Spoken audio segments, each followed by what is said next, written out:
Even the Jolly Fisherman might spring to mind. Well, now there's something else from the county that's looking to make its mark, not just here, but in Europe as well. Bakers of Lincolnshire Plum Bread want it to be officially recognised and protected. Martin Fisher, never one to miss out on a good food story, went to have a taste. Stilton cheese, French champagne. Well, now there's another product looking to join the food glitterati right from inside this shop in Horncastle. Here at this baker's, they make over 5,000 plum bread loaves each week. A traditional recipe, it's been known and loved in the county for generations. Now they want it protected in the same way as Stilton cheese and Cornish clotted cream already is. So here's the finished article, and I can tell you it smells fantastic. Rob Myers' family have been making it for over 100 years. Rob, what's so special about this bread? Well, it's very fruity and moist bread loaf. It's quite different to a standard bread loaf. You simply slice it and butter it. It's got quite a unique taste, and there's not really any other bread out there at the moment which has that taste. And you're trying to get it protected in Europe. Why are you trying to do that? We'd like to protect it so that the name Lincolnshire Plum Loaf means that you can only make the product in Lincolnshire.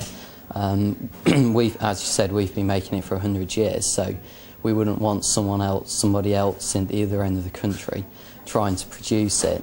What do your customers make of it all? Obviously you sell here in Lincolnshire, but what about further afield? Everyone seems to be enjoying it. Yeah, I mean, in Lincolnshire, everyone has it every week. But around the country, no one's really heard of it. But we're hoping to get it out there, and that's my job. It's a lengthy process before the European Commission will grant plum bread protected status. Lincolnshire sausages have been waiting for years to reach the benchmark. Today in the shop, it was selling, well, like hotcakes. So there you have it, Lincolnshire Plum Bread, a hit over here that's making a name for itself over there. Told you it was going quick. Well, I'm sure it's very nice, but Would be unfortunately nice if we had some, we haven't got wouldn't we? any. So how do we know? We don't know. I've actually it is some very bread. nice It's because I've had it beautiful. before. It doesn't have plums in it, though. It has dry fruit. Does it? Yes, You it are does. a fount of all knowledge, as is John Mitchell, usually. Usually.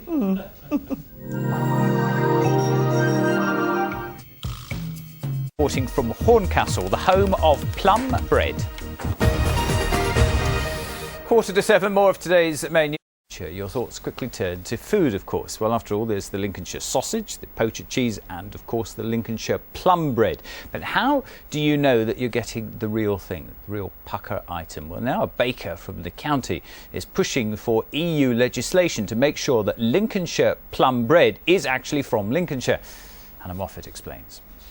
5,000 loaves a week must tell you something about this Lincolnshire speciality.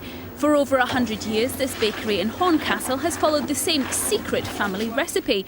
And the only thing that's changed is how much they make. This popular Lincolnshire loaf is now gracing plates up and down the country, and it's even known to be nibbled for high tea in some very high places. We first sent some to the palace in Silver Jubilee. And we had a letter back a week later asking for some more plum loaves, which is great.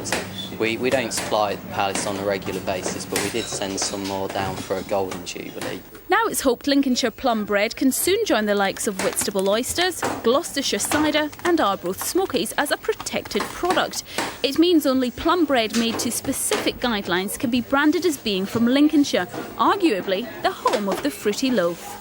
We'd like to have the product protected so you can only make Lincolnshire plum loaves in Lincolnshire to prevent other people around the country trying to make a similar product but not making it to the quality and the standard that we do. Locals agree. Well, it is Lincolnshire plum bread. Should be Lincolnshire. Lincolnshire's Lincolnshire. We don't want anybody else taking it. It's like Cornish pasties, isn't it, being in Cornwall? Well, I'm all for it. Yeah, it's, you know, Lincolnshire needs to have things what it's known for, so yeah, why not? Especially nice with cheese on it as well. I'll have an all of it. Plum bread will now be considered for traditional speciality status, and if it's successful, it'll join over a dozen other products with the approval.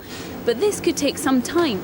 The decision may not come for another 2 years. Until then, bakers here will continue to keep up with demand. Hannah, thank you very much indeed. Well, tonight I spoke to Irene Bocchetta from the Food from Britain group, and I asked her what difference it would make to a baker in Lincolnshire if plum bread was given speciality status. Well, it would definitely draw attention to their heritage and their tradition. I know that many of the bakers in Lincolnshire have been making plum bread for many hundreds of years, actually.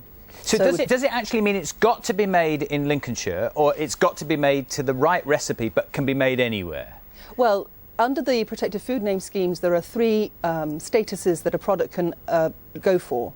So if the producers want to go for a protected designation of origin, then that means absolutely everything to do with that product has to be made in the region that they're protecting. So how will, I mean, there are examples of this in the past, but how will plum bread makers in the county actually benefit if they get this through? Well, one, they will benefit from the fact that they can share the market in as much that they can draw attention to themselves as a body of bakers within a region celebrating a heritage product. So nationally that would have a lot to say, but also if they wanted to export, that would have a lot to say, even more, particularly as this is a scheme that's understood throughout all of the 27 EU states. What I don't understand is it seems to take forever and a day to actually get this through, doesn't it? Why does it take so long? Yeah, it has taken a long time, admittedly, but the Commission are speeding up the process. If everything goes according to plan, it is something that can be acquired within a 2-year framework. Admittedly, that does mean that the producer or the applicant group have to be quite on the ball and getting all of their documents together and their proof together. So when the Queen is sitting there having afternoon tea, eating her plum bread, we know that it's been made in Lincolnshire? Well, I would hope so. I mean, I'm very much looking forward to receiving their application and working on it. Well, I should get you some plum bread and send it down to you now you've done this interview for us. Very good to talk to you. Thank you very much. There we are, the story of plum bread. Now, just finally tonight, let's have a look at tonight's main national headlines for today. Labour's pre-budget report announces reforms. It does, doesn't it? This is Lincolnshire Plum Bread. Much in the same way as if you buy champagne, it has to be from Champagne, or a Melton Mowbray pork pie, it has to be from Melton Mowbray. People who make plum bread in Lincolnshire are saying that people who make plum bread which is no good and not made by them are giving them a bad name. So Lincolnshire Plum Bread, latest on the list of traditional foods which we should be fighting for. OK. We'll see you again in just a moment with other topic we're going to talk about, but thank you for the moment. On the website, don't forget you can click this button to watch